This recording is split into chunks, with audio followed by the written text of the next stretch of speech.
अस्मत्गुरुसमारम्भां यतिशेखरमध्यमां लक्ष्मीवल्लभपर्यन्तां वन्दे गुरुपरम्पराम् ஆழ்வார்கள் வாழி அருளிச் செயல் வாழி தாழ்வாதுமில் குறவர்தாம் வாழி ஏகழ்வாறுமுய்ய அவர்களுரைத்தவைகள்தாம் வாழி செய்யமறை தன்னுடனே சேர்ந்து.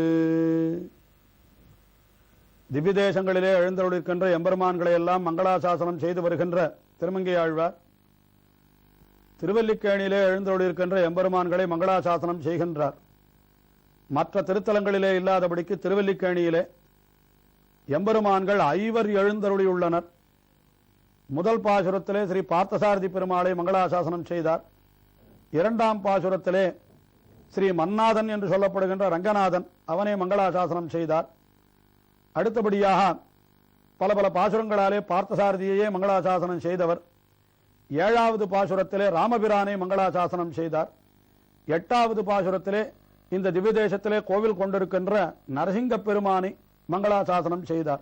அதிலேயும் இந்த திருக்கோயிலே எழுந்தருளிருக்கின்ற நரசிங்க பெருமானுக்கு அழகிய சிங்கர் என்று ஒரு பெயர் உண்டு.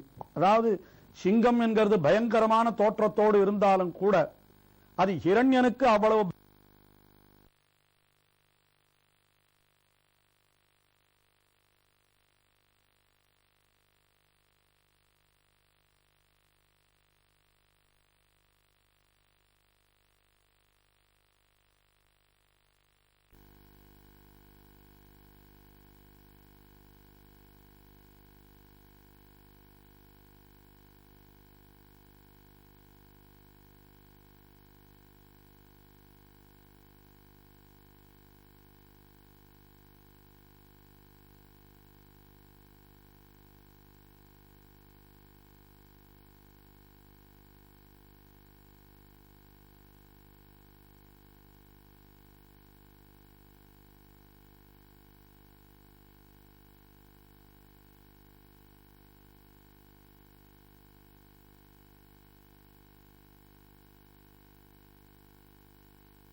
அதிலும் சிறு குழந்தையான பிரகலாதன் அவனுக்காக எம்பெருமான் மிகவும் அழகிய தோற்றத்தோடு அவன் சேவை சாதித்தானான். திருமழிசை ஆழ்வார் கூட அழகியான் தானே அரியுருவன் தானே என்று கொண்டாடுகின்றார். அப்படி அந்த அரியுருவமாய் இருந்த பொழுதும் அழகாக இருந்தான் என்கிறதான் அப்படி ஆழ்வார் காட்டினார். ஆயினாலே இந்த திவ்யதேசத்திலே எழுந்தருளிருக்கின்ற எம்பெருமான் அவனுக்கு அழகிய சிங்கன் என்பது திருநாமம். அந்த திருநாமத்தையே தெரிவிக்கும் வண்ணமாக கீழே 8வது பாசுரத்திலே திருமங்கை ஆழ்வார் தெள்ளிய சிங்கமாகிய தேவை திருவல்லிக்கேணி கண்டேனே என்று, தெள்ளிய என்றாலே அழகிய என்பதுதான் பொருள். ஆயினாலே தெள்ளிய சிங்கப் பெருமாள் என்று இந்த எம்பெருமானை மங்களாசாசனம் செய்தார். ஆயினாலே இந்த திருக்கோவிலுக்கு தெள்ளிய சிங்கப் பெருமாள் கோவில் என்றே ஒரு காலத்திலே பெயர் இருந்ததாக சில கல்வெட்டுகள் கூட நமக்கு காணப்படுகின்றன என்று பெரியோர்கள் சொல்லுகிறார்கள். ஆகா, இன்றைக்கும் கூட தெள்ளியசிங்க பெருமாள் கோவில் தெருவு என்று அவருடைய பெயராலே ஒரு தெரு கூட வழங்கி வருகிறது.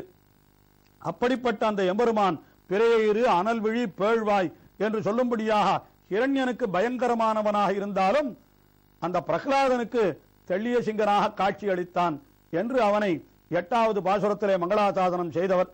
அடுத்தபடியாக 9வது பாசுரத்திலே இதே திருக்கோவிலிலே கஜேந்திரவர்தன் என்ற திருப்பெயருடன் எழுந்தருளியிருக்கின்ற அந்த வரதராஜ பெருமானை மங்களாசாசனம் செய்கின்றார். மீனமர் பொய்கை நான் மலர் கொய்வான் வேட்கையினோடு சென்றிழிந்த கானமர் வேழம் கையெடுத்தலரா கலாபதம் காலினை கதுவா ஆனையின் துயரம் தீரப்புள்ளோர்ந்து சென்னரின் நாழி தொட்டானை தேனமரு சோலை மாடமாமயிலை திருவல்லிக்கேணி கண்டேனே. கஜேந்திரன் என்பவன் பெருமாளுக்கு சமர்ப்பிக்க வேண்டும் என்று தாமரை பூவை பறிப்பதற்காக ஒரு மடுவிலே சென்று இறங்க அங்கே இருந்த முதலே அவனுடைய காலை பிடித்துக் கொண்டது. உடனே எம்பெருமான் ஓடி மடுவின் கரைக்கு வந்து தன்னுடைய சக்கராயுதத்தை ஏவி அந்த முதலையை துணித்தான் என்கிற வரலாறு அதை அப்படியே இந்த பாசுரத்திலே காட்டுகின்றார். மீன் அமர் பொய்கை நான்மலர் கொய்வான், மீன்கள் எல்லாம் துள்ளி விளையாடும்படியான மிக அழகிய பொய்கையான். அந்த பொய்கையிலே பூத்த நாள் மலர் என்றால் அது அன்றன்றைக்கு பூக்கக்கூடிய தாமரை பூ. அது நான்மலர் கொய்வான் வேட்கையினோடு, அந்த தாமரை பூவை பறிக்க வேண்டுமே என்கிற பேராவலோடு அங்கே முதலை இருக்கிறது என்பதை கூட கவனிக்காமல் இந்த கஜேந்திர ஆழ்வான் என்ன செய்தான், அப்படி அந்த மடுவிலே இறங்கிவிட்டான், பொய்கையிலே இறங்கிவிட்டான். அப்படி வேட்கையினோடு சென்றிழுந்த கான் அமர் வேழம், கான் அமர் வேழம் காட்டிலே தெரியக்கூடிய வேழமான கஜேந்திரன் என்று அந்த யானையை வர்ணிக்கிறார்.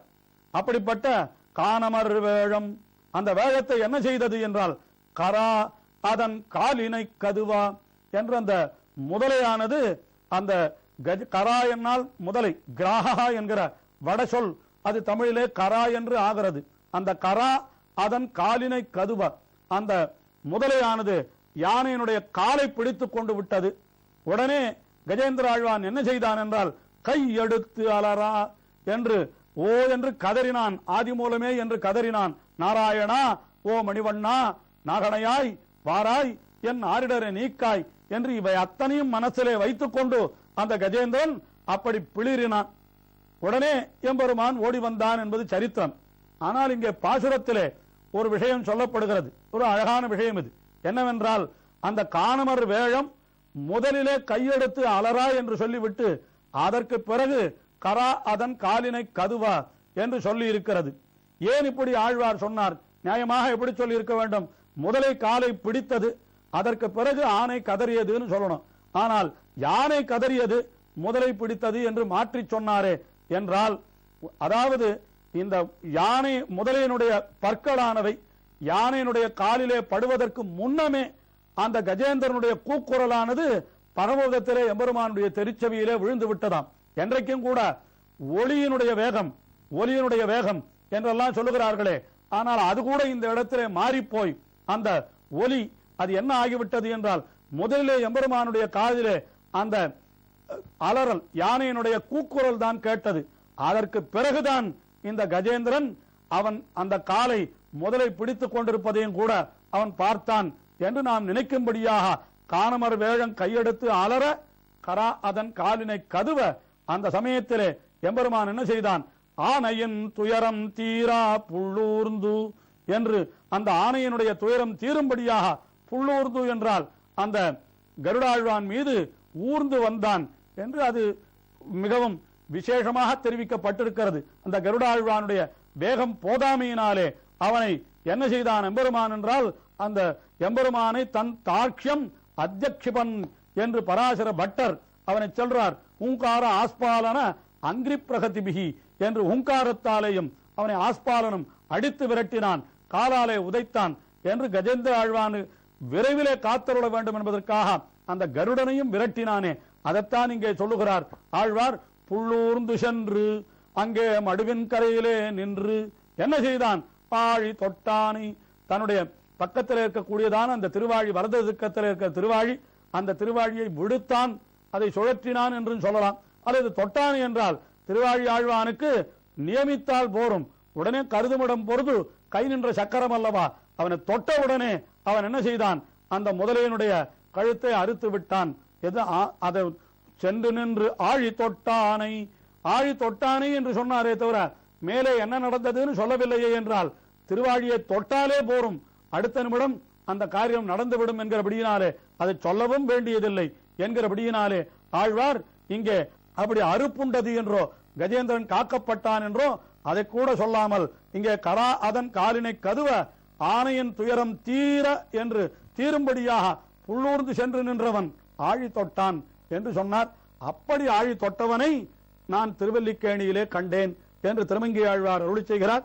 இன்றைக்கும் திருவல்லிக்கேணியிலே நாம் சென்றோமானால் அந்த கருடாழ்வான் மீது ஆரோகணித்தவனாக கஜேந்திர வரதன் இன்றைக்கும் மூலவர் அப்படி எழுந்தருளி இருக்கிறார். அந்த வரதன் சந்நிதியிலே போய் நாம் சேவிக்கலாம். அப்படிப்பட்ட எம்பெருமானையும் இந்த பாசுரத்திலே மங்களாசாசனம் செய்து ஆஹா இந்த திவ்ய தேசத்திலே எழுந்தருளி இருக்கிற எம்பெருமான்கள் ஐவரையும் 5 பாசுரங்களாலே மங்களாசாசனம் செய்திருக்கிறார். தொடர்ந்து ஒரு 4 பாசுரங்கள் அது பார்த்தசாரதி பெருமாள் பிரதான எம்பெருமான் ஆகையினாலே அவனுக்கு என்று தனியாக ஒரு 4 பாசுரங்கள் ஆக மொத்தம் 9 பாசுரங்களாக இங்கே அப்படி அமைந்திருக்கின்றன. அந்த அப்படிப்பட்ட எம்பெருமானை பற்றிய இந்த அற்புதமான பதிகம் இந்த திருமொழி இதை கற்பவர்களுக்கு பயன் சொல்லி தலை கட்டுகிறார் 10வது பாசுரத்திலே. மண்ணுகண் பொழிலும் வாவியும் மதிடும் மாட மாளிகையும் மண்டபமும் தென்னம் தொண்டையர்கோன் செய்தனன் மயிலை திருவல்லிக்கேணி நின்னானை கண்ணிரன் மாட மங்கையரு தலைவன் காமரு சீர்கலிகன்னி சொன்ன சொல் மாலபத்துடன் வல்லார் சுகமினிதாள் வருவான் உலகே. திருவல்லிக்கேணியினுடைய பெருமையை சொல்லுகிறார். மண்ணு தன் பொழிலும் எப்பொழுதும் பொருந்தி இருக்கக்கூடிய அழகான பொழில்கள், வாவியும் மதிலும், வாவி என்னால் அழகான குளங்கள் அல்லது கிணறுகள், மதில் என்னால் இதெல்லாம் எம்பெருமானுடைய சந்நிதியை சுற்றி இருக்கக்கூடிய விஷயங்கள். இவர்களெல்லாம் ஏற்பாடு செய்தவர் யார் என்னால் தென்னன் தொண்டையர்கோன் செய்த நன்மையிலை என்று தொண்டைமான் சக்கரவர்த்தி என்கிற அரசன் அவன் இதை ஏற்பாடு பண்ணினான் என்று அவனை சொல்லுகின்றார். இங்கே கூட சுமதி என்ற ஒரு ராஜ ரிஷி அவனுடைய வேண்டுகோளுக்கு இணங்கித்தான் இங்கே எம்பெருமான் வெங்கட கிருஷ்ணன் என்று திருநாமத்தோடு இப்படி எழுந்தருளி இருக்க, அதாவது திருவேங்கடமலையிலே இருக்கக்கூடிய வேங்கடவனே இங்கே கிருஷ்ணனாக எழுந்தருளி இருக்கிறான் என்று ஸ்தல புராணங்கள் சொல்லுகின்றன. இங்கே திருமங்கை ஆழ்வார் அப்படி எழுந்தருளி இருக்கிற எம்பெருமானுக்கு தொண்டையர்கோன் பல்லவ அரசன் பண்ணின திருப்பணியை கொண்டாடி சொல்லுகிறார். தொண்டையர்கோன் செய்த நன் மயிலை திருவல்லிக்கேணி என்று மயிலை நகரத்திற்கு உட்பட்டதான திருவல்லிக்கேணி என்கிற திவ்யதேசத்திலே நின்றானை அப்படி எழுந்தருளி இருக்கின்ற எம்பெருமானை அவனை பற்றி அருளி செய்தவர் யார் என்றால் கண்ணினன்மாட மங்கையர் தலைவன் என்று திருமங்கை நாட்டிற்கு தலைவர், திருமங்கை என்கிற திவ்ய தேசத்திற்கு அதிபதியாய் இருந்தவர் அல்லவா திருமங்கை ஆழ்வார். ஆகினாலே கண்ணினன்மாட மங்கையர் தலைவன் காமரிஷீர் கலிகன்றி. காமரிஷீர் என்றால் விரும்பத்தக்க அழகிய குணங்களை உடையவர். இப்படி திவ்யதேசத்து எம்பெருமான்களை எல்லாம் மங்களாசாசனம் செய்கிறாரே, இது என்ன ஆனந்தம் என்ன ஆனந்தம் என்று நாம் எல்லோரும் விரும்பும்படியான குணங்களை உடையவராம் அந்த திருமங்கை ஆழ்வார். அவர் தம்மை தாமே சொல்லிக் கொள்ளுகிறார்.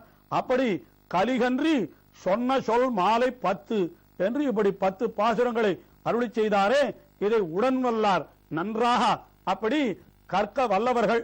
அவர்களுக்கு என்ன பலன் கிடைக்கும் என்றால் சுகமினிது ஆழ்வர் வானுலகு, வான் உலகிலே போய் மிகவும் சுகமாக ஆழ்வர் என்கின்றார். என்றால் அவர் இந்த சொர்க்கலோகத்தை சொல்லவில்லை, உயர்ந்ததான பரமபதத்திற்கே சென்று அந்த பரமபதத்தையே ஆளக்கூடிய பெரும் பேற்றை அவர்களுக்கு எம்பெருமான் அருள்வான் என்று மிக உயர்ந்த பலனாக இந்த பலனை சொல்லி இந்த திவ்யதேச அனுபவத்தை தலை கட்டுகின்றார். இந்த திவ்யதேசத்தை பேயாழ்வாரும் திருமழிசை ஆழ்வாரும் கூட திருவல்லிக்கேணியை மங்களாசாசனம் செய்திருக்கிறார்கள். ஆனாலும் 10 பாசுரங்களாலே மங்களாசாசனம் செய்தவர் திருமங்கை ஆழ்வார் தான். அப்படிப்பட்ட திருமங்கை ஆழ்வார் தொடர்ந்து மற்றொரு திவ்யதேசத்தை அனுபவிக்கிறார். அதை அடுத்த நிகழ்ச்சியிலே அனுபவிப்போம். திருமங்கை ஆழ்வார் திருவடிகளே சரணம்.